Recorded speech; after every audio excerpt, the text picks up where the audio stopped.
Selamat siang pemirsa, kembali lagi bersama saya Fatma Anissa di acara Lintas Wawasan untuk mengabarkan berita-berita teraktual, tajam, dan singkat yang akan saya sajikan untuk Anda. Berikut berita hari ini. Berita pertama ini datang dari Banten. Kedatangan kedua bangsa Belanda di Indonesia, lebih tepatnya di Banten, dengan tujuan yang masih sama, yaitu untuk mencari rempah-rempah. Untuk informasi selengkapnya akan disampaikan oleh rekan saya, Jasmine, yang sudah berada di Banten. Baik, Jasmine, silakan sampaikan informasi yang sudah Anda dapat. Baik, Fatma Anissa dilaporkan langsung dari Banten. Terkait dengan kembalinya bangsa Belanda untuk kedua kalinya di Banten.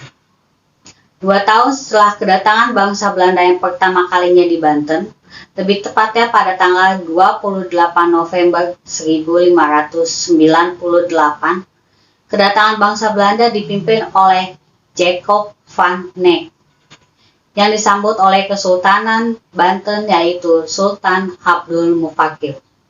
Kedatangan kedua ini berbeda dari yang sebelumnya, karena bangsa Belanda lebih menunjukkan sikap yang ramah dan bisa beradaptasi dengan lingkungan sekitar. Sehingga muncullah jalinan persahabatan di antara kedua belah pihak, yaitu Kesultanan Banten dan bangsa Belanda. Jasmine, terkait dengan jalinan persahabatan di antara bangsa Belanda dengan Kesultanan Banten yang barusan Anda katakan tadi, apakah ada yang diberikan oleh Kesultanan Banten kepada bangsa Belanda sebagai tanda persahabatan mereka? Baik, karena bangsa Belanda telah menunjukkan sikap yang ramah kepada masyarakat Banten dan kepada Kesultanan Banten, sehingga terjalinlah persahabatan di antara mereka. Maka Kesultanan Banten memberikan penghargaan berupa piala berkaki emas dan diberikan kesempatan untuk mencari rempah-rempah yang mereka butuhkan, yang menyebabkan banyaknya pedagang Belanda yang datang berbondong-bondong untuk berdagang di Hindia Timur, khususnya di Nusantara. Sekian laporan saya dari Banten, kembali kepada Anda, Fatma Anissa di studio. Baik, terima kasih Jasmine atas informasinya. Semoga jalinan persahabatan tersebut dapat berlanjut seterusnya. Berita selanjutnya adalah tips and tricks yang bisa kita lakukan untuk menjadi orang kaya menurut Islam. Berikut 5 tips and trik yang akan saya bagikan untuk Anda. Pertama, berdagang atau berbisnis.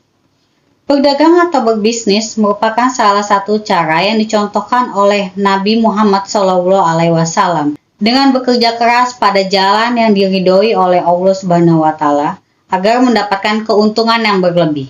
Kedua, selalu melakukan sholat duha. Dengan melakukan sholat duha 2 rakaat atau lebih yang dilakukan sebelum waktu zuhur, kita bisa berdoa meminta rezeki yang halal dengan berkah dari Allah Subhanahu wa Ta'ala. Ketiga, rajin bersilaturahmi. Agama Islam mengajarkan umatnya untuk terus bersilaturahmi dengan sesama umat manusia. Keempat, selalu bersyukur.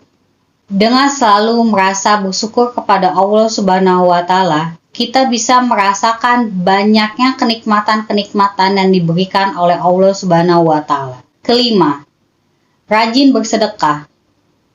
Bersedekah berarti menyisihkan sedikit harta atau pendapatan yang kamu miliki untuk orang yang membutuhkan. Dalam agama Islam, apabila kamu bersedekah, maka niscaya akan dibalas 10 kali lipat oleh Allah Subhanahu wa Ta'ala. Baik, tips and tricks tadi sebagai penutup acara Lintas Wawasan siang ini. Nantikan berita-berita lainnya di Lintas Wawasan selanjutnya. Saya, Fatma Anissa, mengucapkan terima kasih dan sampai jumpa. Sponsor by